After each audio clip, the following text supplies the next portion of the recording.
వైసీపీపై TDP MLA అభ్యర్థి పులివర్తి నాని భార్య సుధారెడ్డి మండిపడ్డారు. ఇకపై వైసీపీ అరాచకాలు కొనసాగనివ్వమని అన్నారామె. వైసీపీ గుండాలను దీక్షా స్థలం దగ్గరికి పంపారని, పోలీసుల సహాయంతో దీక్షను భగ్నం చేయాలని చూస్తారా అని పులివర్తి సుధారెడ్డి ఫైర్ అయ్యారు. దొంగ ఓట్లపై తమ పోరాటం ఆగదని, ప్రస్తుతం తన భర్త చికిత్స పొందుతున్నారని తెలిపారు. తిరుపతి స్విమ్స్ ఆసుపత్రిలో చికిత్స పొందుతున్న తన భర్తకు ఏమి జరిగినా ఎమ్మెల్యే చెవిరెడ్డి పోలీసులదే బాధ్యత అని పులివర్తి సుధారెడ్డి ఆరోపించారు.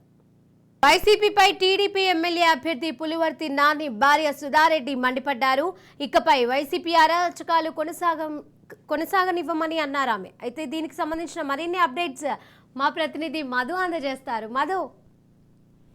శ్రీష నిన్న తిరుపతి ఆర్టీఓ కార్యాలయం వద్ద ఉద్రిక్త వాతావరణం ఏర్పడిందో అదే టీడీపీ పోటీ నేషనల్ కూడా చేశారంటే చంద్రగిరి నియోజకవర్గంలో దొంగ ఓట్లను తొలగించాలంటూ అమర నేతలు దిగిన టీడీపీ ఇన్ఛార్జ్ పులివర్తి నాని గత దొంగ బోగస్ ఓటు తొలగించాలని డిమాండ్ కూడా చేశారు. అయితే నిన్న తెల్లారి నుంచి కూడా సాయంత్రం వరకు నిరసన కూడా వర్షంలో కూడా నిరసన కూడా తెలిపారు. అయితే చంద్రగిరి ఇన్ఛార్జ్ పులివర్తి నాని పోలీసులకు ఇవాళ వాదన కూడా జరిగింది. అయితే పోలీసులు ఆయన అరెస్ట్ చేసేదానికి దగ్గరకు వస్తే పెట్రోల్ క్యాన్ కూడా చూపించారు. అయితే అక్కడ టీడీపీ నాయకులు కావచ్చు, కార్యకర్తలు కూడా పోలీసులకు గుంజులాట కూడా వాగ్వాదం కూడా జరిగింది. అయితే పెట్రోల్ ముందుకు వచ్చే లెవెల్ పోలీసులు పోసుకుంటానని పెట్రోల్ క్యాన్ చూపించారు. అయితే పోలీసులు ముందుకు రావడంతో పెట్రోల్ పోసుకున్నాడు. పక్కనే ఉన్న నాయకులు పెట్రోల్ క్యాన్ లాక్కోవడంతో కార్యకర్తలు కూడా ఊపిరి పీల్చుకుని అయితే పోలీసులకు వాగ్వాదం జరిగింది.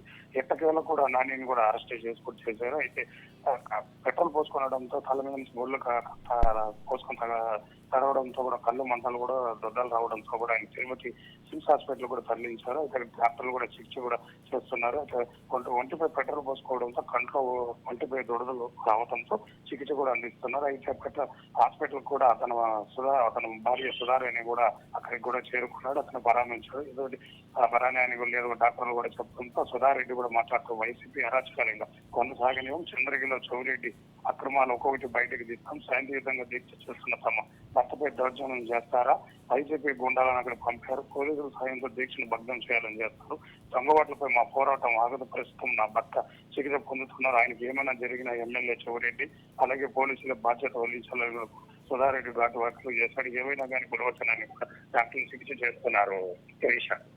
Right, thank you Madhusudan.